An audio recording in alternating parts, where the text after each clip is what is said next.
పవన్ కళ్యాణ్ మీద మీ అభిప్రాయం ఏంటి? ఎవరికైనా హీరోకి ఒక హీరో 2 ప్లాపులు 1 ప్లాపు వస్తే వాళ్ళని పక్క దూసేస్తారు. పవన్ కళ్యాణ్కి 10 ప్లాపులు అయినా సరే ఒక్క ఇట్టు బొమ్మ పడితే చాలు, మళ్ళీ 10 సంవత్సరాలు వెనక్కి వెళ్ళిపోవడమే. ఏంటి ఆయన డిప్యూటీ సీఎం అయిన తర్వాత మీకు కనిపించిన మార్పు ఏంటి? ఆయన మంచోడండి. రోడ్డు మీద కనిపడిన కూడా కారు ఆపి పలకరించి వెళ్తాడు. అలాంటి వ్యక్తితో మనం అంతగా మాట్లాడకూడదు. ఆయన అంత మంచి వ్యక్తి. ఏంటి బాబు ఇప్పుడు తెలంగాణలో పోటీ చేస్తా అంటున్నారు, మరి దాని మీద ఏదైనా ప్రభావం చూపించిద్ది అనుకుంటున్నారు? చెయ్యాలి. ఎంత ప్రభావం చూపించిద్ది అనుకుంటున్నారు పోటీ చేసి?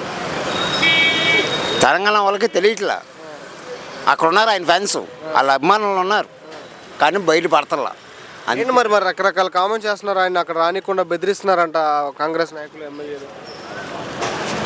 నా గోరు మీద పెయింట్ ఉంది, అది కూడా వడదిల్లేరు ఆయన. అంతే. ఏంటి కవిత గారు కూడా ఏమంటున్నారంటే, ఫస్ట్ నీ రాష్ట్రం నువ్వు చూసుకో, నీ అమరావతిలో నీళ్ళు రాకుండా చూసుకో, మాది మేము చూసుకుంటూ, ఇది మా జాగిరు, నువ్వు సంపాదించిన ఆస్తిలో కూడా మాకు సగం వాటా ఉంది, ఎందుకంటే మా నైజంలోనే నీ సినిమాలు ఎక్కువ చూసారు, అందుకే నీకు ఎక్కువ డబ్బులు వచ్చాయి, అందుకే ఇది మా తెలంగాణలో సొమ్ము మా ప్రజలు అంటుంది. దాని మీద మీ అభిప్రాయం? నీళ్ళు రావాలంటే తెలంగాణకి కృష్ణానది నుంచి వెళ్ళాలి. నీళ్ళు ఇచ్చేదేంటి? వర్షాలు పడి మునిగిపోద్ది అంటున్నారు అమరావతి. మునిగిపోయేది ముందు అది, విజయవాడ కాదు. విజయవాడ కాదు. పొన్నం ప్రభాకర్ రావు గారు ఏమంటున్నారంటే, నువ్వు బీజేపీ దగ్గర డబ్బులు తీసుకొని తెలంగాణ నాశనాన్ని కోరుకుంటున్నావు అని అంటున్నారు.